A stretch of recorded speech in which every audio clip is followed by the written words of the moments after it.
Hello बच्चों, स्वागत है आपके और अपने यूट्यूब चैनल टीचिंग नंबर 1 पर। जी हाँ, इस वीडियो में हम आपको बताएंगे कि आप बहादुर कहानी का सारांश कैसे लिखेंगे।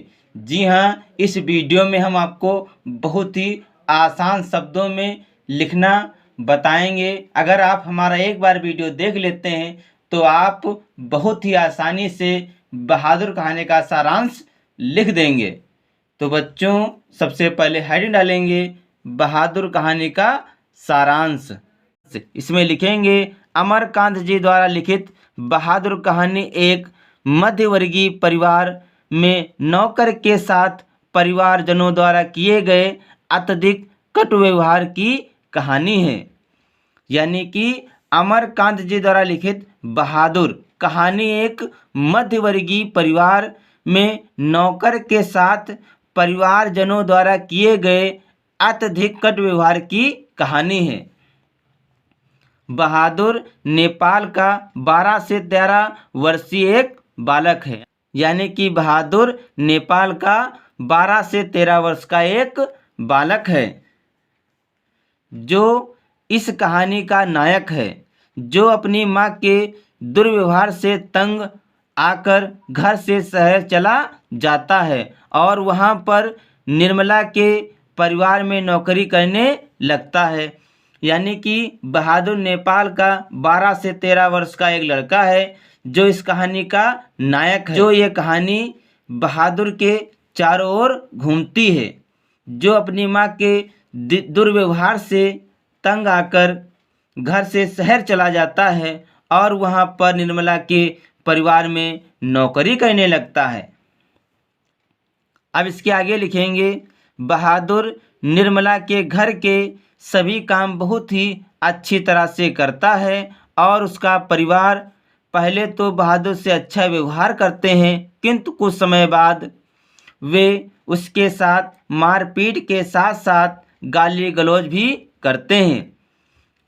यानी कि बहादुर निर्मला के घर के सभी काम बहुत ही अच्छी तरह से करता है। उसका परिवार पहले तो बहादुर से बहुत ही अच्छा व्यवहार करता है, किंतु कुछ समय बाद उसके साथ मारपीट गाली गलौज भी करते हैं। मारपीट और गालियों के कारण बहादुर का मन काम में नहीं लगता था।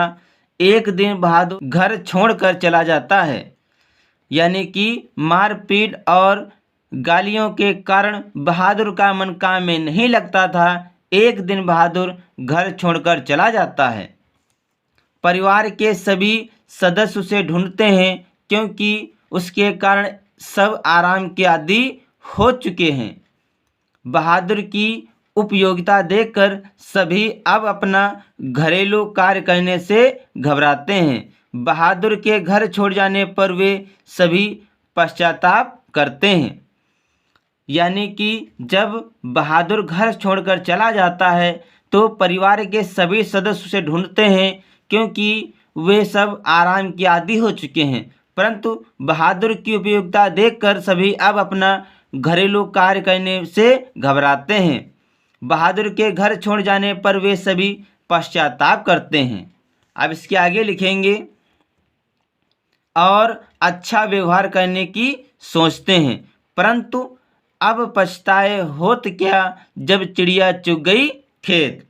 यानी कि एक कहावत है कि अब पछताए होत क्या जब चिड़िया चुग गई खेत। यानी कि समय निकल जाने पर पछताने से कोई फायदा नहीं। अब इसके आगे लिखेंगे बहादुर में सहनशीलता और स्वाभिमान की भावना कूट कूट कर भरी हुई है। उसके यही चरित्र के कारण यह कहानी हमें प्रिय है। तो बच्चों, इस वीडियो में हमने आपको बताया कि आप बहादुर कहानी का सारांश कैसे लिखेंगे। बहादुर कहानी का सारांश यूपी बोर्ड परीक्षा में लगभग हर वर्ष पूछा जाता है और ये 5 नंबर का आता है। अगर आप हमारा वीडियो एक बार पूरा देख लेते हैं तो आप बहुत ही आसानी से बहादुर कहानी का सारांश लिख देंगे। तो बच्चों, अगर हमारा वीडियो आपको अच्छा लगे तो इसे लाइक, शेयर और सब्सक्राइब जरूर करें। मिलते हैं अगले वीडियो में तब तक के लिए जय हिंद, जय भारत।